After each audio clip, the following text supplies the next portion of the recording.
സമര രീതി മാറ്റേണ്ടതില്ല എന്നുള്ള അഭിപ്രായം ചോദിച്ചവരുണ്ട്. എന്തുകൊണ്ട് പ്രാതിനിധ്യം നമ്മൾ ഉദ്ദേശിക്കുന്ന രീതിയിൽ വമ്പിച്ച ഒരു പ്രാതിനിധ്യം വരുന്നില്ല എന്ന് ചോദിച്ചവരുണ്ട്.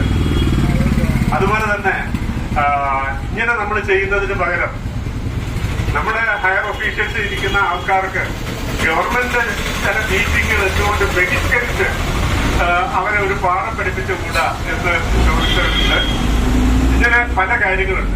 അതിലെനിക്ക് സൂചിപ്പിക്കാനുള്ളൊരു കാര്യം, JFTU എന്ന് പറയുന്നത് ഇപ്പൊ അഖിലേന്ത്യാ തലത്തിൽ 20 സംഘടനകളുടെ ഒരു സംഘാതമാണ്. കേരളത്തിൽ 12 സംഘടനകളാണുള്ളത്.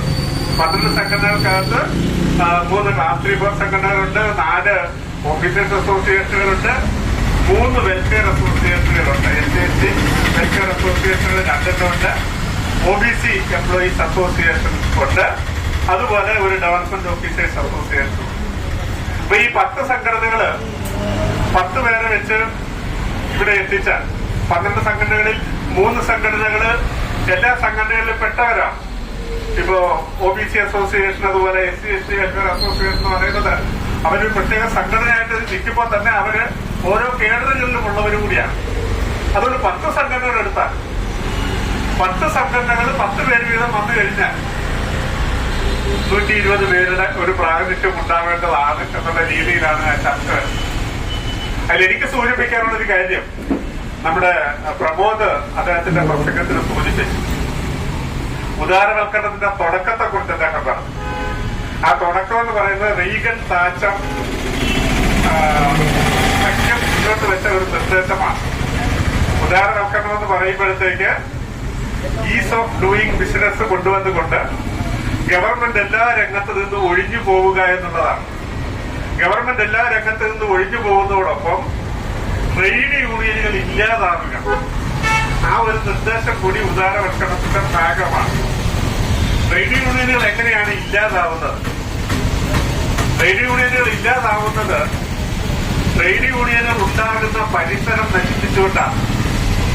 ആ പരിസരം നശിപ്പിക്കുന്നത് റീഗനിസം താച്ചറിസത്തിന്റെ ഭാഗമായിട്ട് വന്നത് ദേശസാൽക്കരണത്തിന്റെ എല്ലാ സംവിധാനങ്ങളെയും പാടെ മുറിച്ചു മാറ്റിക്കൊണ്ട് ഗവൺമെന്റ് എല്ലാം സ്വകാര്യ മേഖലയ്ക്ക് വിട്ടുകൊടുക്കുന്ന ഒരു അന്തരീക്ഷം വന്നതിന് ശേഷമാണ്. പക്ഷെ ഇപ്പൊ നമ്മൾ അറിയേണ്ട കാര്യം, ഉദാരവൽക്കരണം തുടങ്ങി വെച്ച UK-യിലെ താച്ചർക്കോ അമേരിക്കയിലെ റീഗനോ ഇപ്പൊ അവർക്ക് ഈ ഉദാരവൽക്കരണം വേണ്ട. ഗ്ലോബൽ വില്ലേജ് എന്നാണ് അവർ പറഞ്ഞത്. ദേശീയ ഗവൺമെന്റുകൾ വേണ്ട, ഗ്ലോബൽ വില്ലേജ് എന്നുള്ള രീതിയിലാണ് അവർ ആ നയം കൊണ്ടുവന്നതെങ്കിൽ 1991 നമ്മുടെ രാജ്യത്ത് ഉദാരവൽക്കരണം ആദ്യമായിട്ട് മൻമോഹൻ സിംഗ് ധനകാര്യമന്ത്രിയായിരിക്കും പ്രഖ്യാപിച്ചത്. അപ്പൊ ആ 90കളിൽ പ്രഖ്യാപിച്ചതാണ്.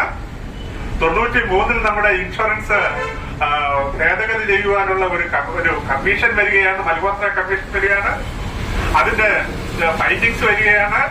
പാർലമെന്റ് അത് പാസ്സാക്കുകയാണ്. പാർലമെന്റ് പാസ്സാക്കിയിട്ട് 1991 മുതൽ ഇപ്പോൾ ഏകദേശം എത്ര വർഷമായി? കഴിഞ്ഞ ഏതാണ്ട് 45 വർഷത്തോളം അവർക്കത് നടപ്പാക്കാൻ കഴിയാതിരുന്നത് ഈ വ്യവസായത്തിലെ LIC GIC ഉൾപ്പെടുന്ന വ്യവസായത്തിലെ തൊഴിലാളികൾ ഒന്നടക്കം ഈ രാജ്യത്തെ ജനങ്ങളുമായിട്ട് ബന്ധപ്പെട്ടുകൊണ്ട് ഉന്നയിച്ച ആവശ്യങ്ങളുടെ മുമ്പാകെ ഗവൺമെന്റുകള് പരാജയപ്പെട്ടത് കൊണ്ടാണ്. ബില്ല് പാസ്സാക്കിയിട്ടുണ്ട്. രാഷ്ട്രപതിയുടെ അസറ്റ് കിട്ടിയിട്ടുണ്ട്. 10ഓളം സ്റ്റേറ്റ് നിയമസഭകൾ അംഗീകരിച്ചു കൊടുത്തിട്ടുണ്ട്. ഭരണഘടനാ ബാധ്യതകൾ കഴിഞ്ഞു. ഇത്രയും ആവുമ്പോൾ ഭരണഘടനാ ബാധ്യത കഴിഞ്ഞു. പാർലമെന്റ് പാസ്സാക്കിയ ഒരു ബില്ല് ഇന്ത്യ മഹാരാജ്യത്ത് നടപ്പാക്കപ്പെടേണ്ടതാണ്. പക്ഷെ എന്തുകൊണ്ട് പൊതുമേഖലാ ജനറൽ ഇൻഷുറൻസ് കമ്പനികളും LIC ഇപ്പോഴും നിലനിൽക്കുന്നു? ഗവൺമെന്റിന് ആ രീതിയിൽ മുന്നോട്ട് പോകാൻ കഴിയാത്ത വണ്ണം ഗവൺമെന്റിന്റെ കൈയും കാലും കെട്ടുന്ന രീതിയിലുള്ള വമ്പിച്ച പ്രചരണം ഈ വ്യവസായത്തിലെ തൊഴിലാളികൾ മുന്നോട്ടെടുത്ത് വെക്കുകയും അതിനോട് ഐക്യദാർഢ്യപ്പെട്ടുകൊണ്ട് വിവിധ രാഷ്ട്രീയ കക്ഷികൾ വരികയും കൂടി ചെയ്തുകൊണ്ടാണ്. ഇപ്പൊ LICയുടെ കാര്യം പറയുമ്പോഴത്തേക്ക് പാർലമെന്റിൽ നേരത്തെ ബഹുഭൂരിപക്ഷം വരുന്ന MP-മാരുടെ സപ്പോർട്ടുണ്ട്. അതങ്ങനെ തന്നെ നിലനിൽക്കണമെന്ന് ആവശ്യപ്പെടുന്ന ആളുകളുണ്ട്. ഈ രീതിയിലുള്ള ഒരു പ്രചരണത്തിൽ കൂടിയാണ് അപ്പോ 40-45 വർഷം ഒരു സമരം മുന്നോട്ട് കൊണ്ടുപോയത് എന്തിനാണ് ഇങ്ങനെ ഒരു സമരമെന്ന് ചോദിച്ചു കഴിഞ്ഞാൽ ഈ സ്ഥാപനമില്ല, അത്രയുണ്ട് അതിന്റെ കാര്യം. ഇത് തുടർച്ചയായിട്ട് ചെയ്തുകൊണ്ടേയിരിക്കണേ എത്രയോ കാലം. 90-കൾ മുതല് നമ്മുടെ ഈ രാജ്യത്തെ ജീവനക്കാരെ ബോധ്യപ്പെടുത്തുവാൻ വേണ്ടിയിട്ട് കാസർഗോഡ് മുതൽ തുടങ്ങി തിരുവനന്തപുരം വരെ 4 വാഹന ജാഥകൾ നടത്തിയിട്ടുണ്ട്. ഈ രാജ്യത്ത് എവിടെയെല്ലാം ആളുകൾ ഒന്നിച്ചു കൂടുന്നുണ്ടോ അവിടെ എല്ലാം ചെന്ന് ഇപ്പോ ആലുവ ശിവരാത്രി മണപ്പുറം, ആലുവ ശിവരാത്രി മണപ്പുറത്ത് ഞങ്ങള് ഏതാണ്ട് 38 പേര് ഒന്നിച്ചൊരു ഗ്യാങ് ആയിട്ട് ചെന്ന് ഒപ്പ് ശേഖരിക്കാനായിട്ട് ഇറങ്ങിയിട്ട് പരസ്പരം ഞങ്ങൾക്ക് കണ്ടെത്താൻ പോലും പറ്റി.